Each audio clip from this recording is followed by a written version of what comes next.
Alright, in order to get the battery out of the Madmods, you have to have the black key. And you're going to open this rubber flap, you're going to turn the key counterclockwise to unlock it, then turn that lever, and then the battery comes out. And then the battery pulls right out.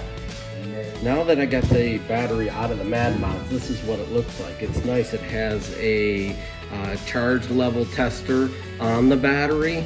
I'm going to go ahead and turn the battery on and check the voltage with the ports on the bottom here. And let's double check the voltage. Now this battery's been charged about 8 to 10 times, so it's relatively new. It's 54.3 volts, which is in the ballpark for a 48 volt e-bike battery. I'm gonna go down and check these other ports. That's 0. This is the control signal. It's 2.2 volts. And the other one is 2.2 volts. All right, so now I know what that voltage is. I'm gonna go ahead and measure this at 6 months and a year to see what the degradation of this battery is over time. Now I'm gonna go and reassemble this into the bike.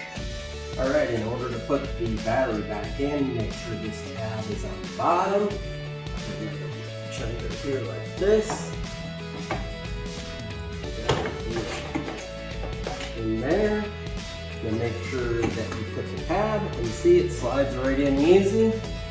And then turn the key to lock it.